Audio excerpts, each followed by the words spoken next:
Hello दोस्तों, क्या आप जानते हैं बीपी क्या है? आइए जानते हैं मेरे साथ कि बीपी ब्लड प्रेशर क्या चीज़ है। ब्लड प्रेशर होता है, ब्लड प्रेशर को कहा जाता है ब्लड का जाने का प्रेशर। वह ब्लड का वापस आने का जो प्रेशर होता है, हमारे शरीर में ब्लड का ट्रैवलिंग करने का जो प्रेशर होता है, उसे हम ब्लड प्रेशर कहते हैं। जैसे ब्लड या फिर खून हमारे हृदय में जब जाता है, उसके बाद फिर लौट कर हमारे स्पेयर पार्ट्स में घूमकर पूरा वापस आता है, उसे हम ब्लड का प्रेशर कहते हैं। एक नॉर्मल ब्लड प्रेशर जो होता है एक व्यक्ति का नॉर्मल, उसमें सभी आ जाते हैं। नॉर्मल ब्लड प्रेशर जो होना चाहिए 120/80 होना चाहिए, ऐसे ऊपर 120 नीचे 80। अब ये ऊपर नीचे का क्या हिसाब है इसे समझते हैं। अब देखिए, ब्लड प्रेशर ये ऊपर जो लिखा होता है ये जाने वाला प्रेशर होता है। जाने वाला प्रेशर का मतलब है जिस प्रेशर से हार्ट में, दिल में खून जा रहा है वह है जाने का प्रेशर। और आने वाला प्रेशर यानी जो 80 लिखा है आने वाला प्रेशर है, इसका मतलब जिस प्रेशर से हार्ट में वापस खून आ रहा है, पूरे शरीर में क्या कर कर ट्रैवलिंग कर कर पूरे शरीर में घूमकर वापस आने का जो प्रेशर होता है खून का, उसे कहते हैं आने वाला। तो ये गांव में इन्हें कहा जाता है ऊपर वाला प्रेशर या नीचे वाला। कहीं भी बीपी चेक कराते हैं, डॉक्टर कहते हैं आपका ऊपर का प्रेशर इतना है, ऊपर का बीपी इतना है, नीचे का बीपी इतना है, तो ये ऊपर नीचे का ये होता है जाने वाला है आने वाला।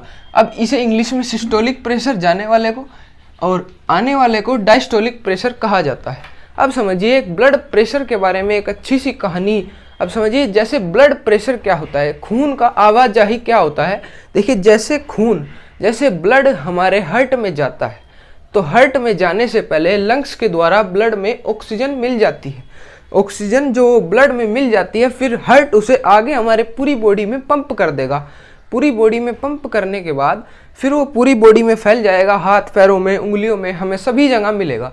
तो वो जो ब्लड हमारे शरीर में जाएगा, उसमें जो वो ऑक्सीजन है जो लंग्स से मिली थी, जो हम नोज के द्वारा अंदर लेते हैं, जो लंग्स से मिली थी ब्लड को ऑक्सीजन, वो हम यूज़ कर लेंगे एनर्जी के तौर पे। जैसे हम चलते फिरते हैं ना, तो हम भी हमारे जो एनर्जी हमें मिलती है वो ऑक्सीजन से मिलती है। हमारे स्पेयर पार्ट्स में, हमारे बॉडी पार्ट्स में ऑक्सीजन जाती है, तभी हम चल पाते हैं। जैसे देखिए, कोई काम को हम लगातार करते हैं तो थक जाते हैं। उस थकने का मतलब यही है कि ऑक्सीजन की उतनी मात्रा नहीं मिल पाई जितनी ज़रूरत थी। वो कमी क्या है, वो भी ब्लड प्रेशर कम होने की वजह से हम थक जाते हैं। सीधी सी बात है, ब्लड प्रेशर कम होने की वजह से थक कैसे जाते हैं समझिए। ब्लड प्रेशर अगर कम होगा तो ऑक्सीजन भी कम आ पाएगा, इसीलिए ऑक्सीजन उतना नहीं मिल पाएगा जितनी हमें ज़रूरत है, तो हम एक काम को करने में थक जाएंगे।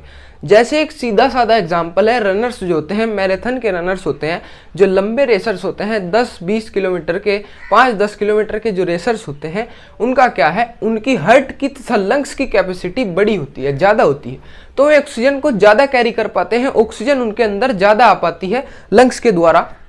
उनके लंग्स बड़े होते हैं ना, प्रैक्टिस कर कर लंग्स हमारे बड़े हो जाते हैं, तो उससे क्या है, ऑक्सीजन ज़्यादा आ पाती है, जिसकी वजह से बॉडी में भी ऑक्सीजन ब्लड के द्वारा ज़्यादा जा पाती है। इसी वजह से वे एक ही काम को लगातार कर सकते हैं, यानी रनिंग लगातार एक लॉन्ग टर्म तक कर पाते हैं। यही कार्य है, यही उनका राज है। इसीलिए हमें इतनी कैपेसिटी हमारे लंग्स की नहीं है कि हम एक ही काम को लगातार 5 या 10 किलोमीटर भाग पाएँ या फिर इतना कर पाएँ, पर नॉर्मल डेली थोड़ी थोड़ी प्रैक्टिस करने से वो चीज़ आ जाती है।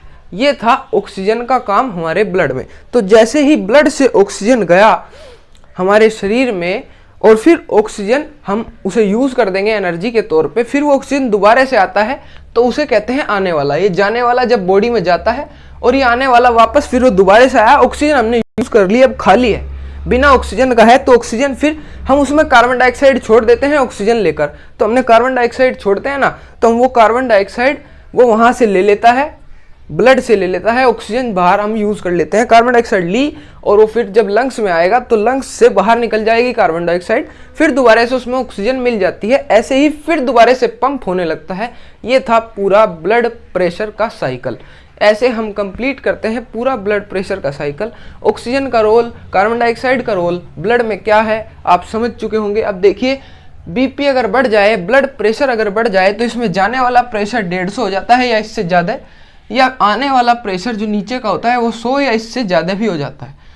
तो ये भी गलत है। एक बात ध्यान रखने की है, बच्चों का प्रेशर हमेशा, छोटे बच्चों का ब्लड प्रेशर हमेशा ज़्यादा ही होता है।